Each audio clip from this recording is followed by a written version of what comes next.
Chapter 2, Boys to Men.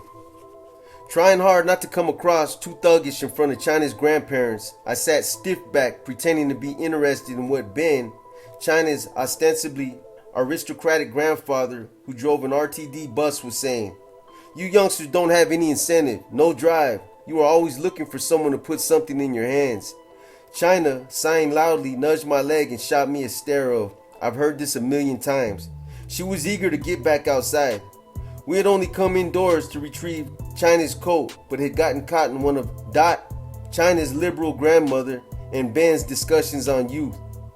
Now night had fallen. China's well-kept house sat smack in the middle of the block on 80th Street, our newest possession in our latest recruitment drive. I would imagine that our aggressive conquering of territory in those days and still today resembled Hitler's sweep through Europe. The apartment complex on the left end of the block off Normandy Avenue became our base for this block. We have since referred to it as the Blue Apartments. We had lost the White Apartments on 65th Street to Bloods while I was a prisoner in youth camp. The battle, I'm told, was fierce, but not worth the price.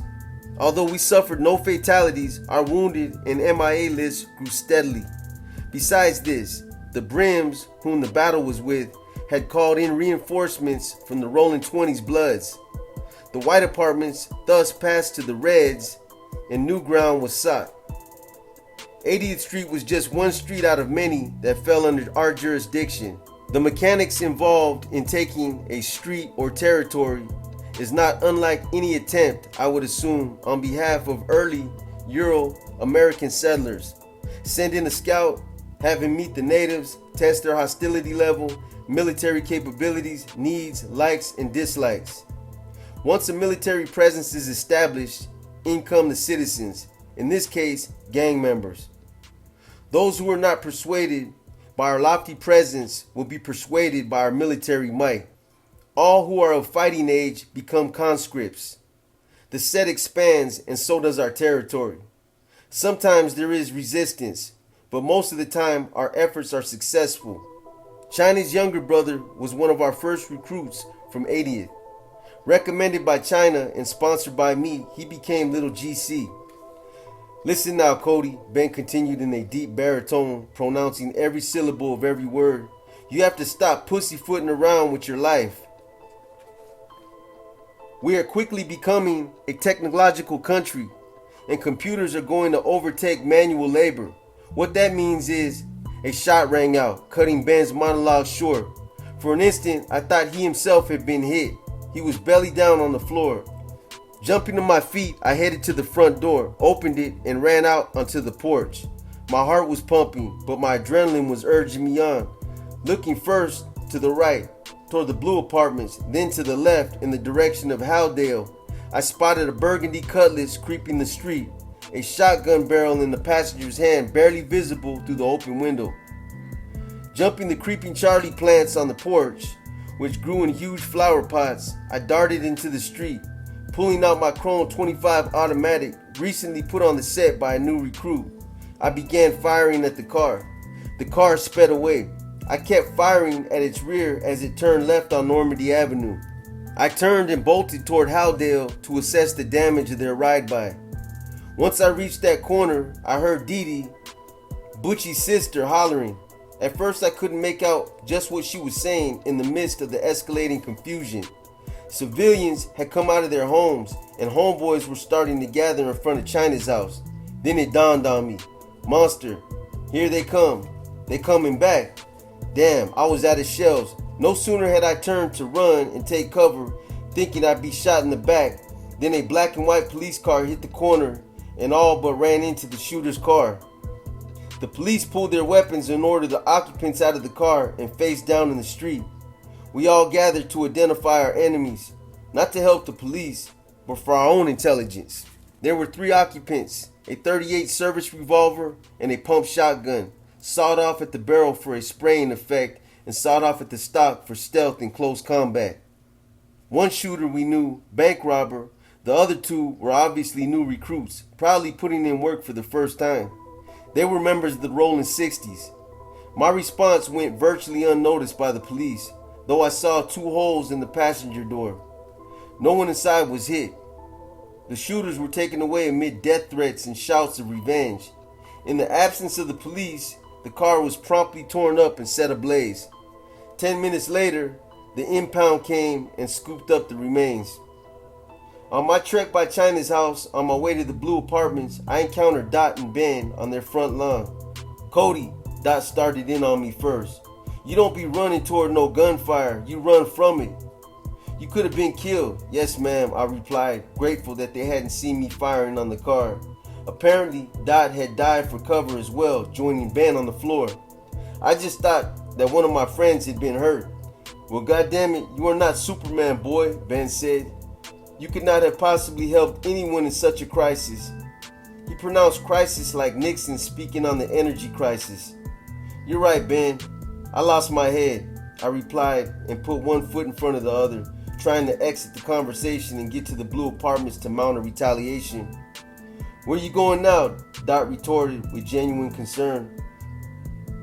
Ain't nothing but police out here. To the apartments to check on my little brother, I lied and kept on stepping. At the apartments, I was congratulated by the homies for a proper response, but I shook their flattery off. Shit, I wanted to know how, after I had alerted everyone to enemy presence, the shooters were still able to make it off the block and come back around and shoot again. Heads dropped and gestures of dismay abounded. I looked on in disgust, thinking then that I was the only serious one in this. For the past 5 years, I had gotten up every morning and ironed my gear with thoughts of nothing else but doing propaganda for the set. I did this with all the zeal of a religious fanatic. Until I was 9 years old, we lived on Hillcrest Drive in the Crenshaw district. This is a moderate middle-class neighborhood of block after block of sparse lawns, well-paved streets, and shady trees. My mother and stepfather had lived there since 1965. This neighborhood is the Rolling 60s hood. In the summer of 1980, my mother asked me to accompany her to Buddha Market to shop. I refused with vigor, but my resistance was in vain. Mom didn't understand the complexity of our conflicts with other gangs. We were trying to kill each other. Up till then, she always took my spiel about our seriousness as melodramatic exaggeration. I went to Buddha Market with her that day. I weighed 2 pounds extra. I had a Browning 9mm with 14 shots.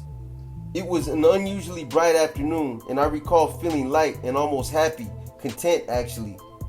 Riding up Slauson past Crenshaw, I remember tensing and cringing as I read line after line of their graffiti on walls and buildings.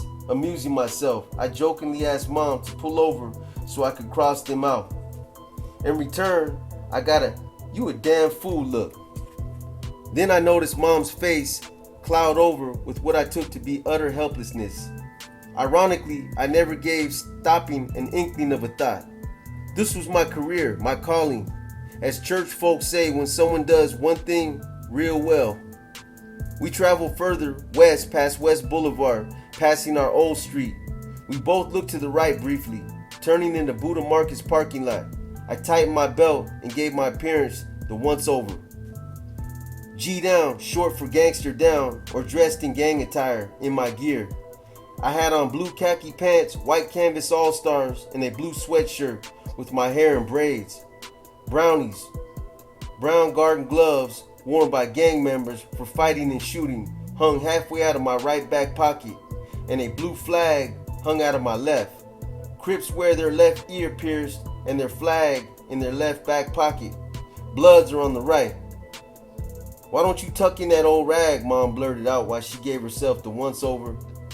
It's not a rag, Mom, it's a flag, I said, wishing she would for once see my seriousness here. This was not some awkward stage of my life.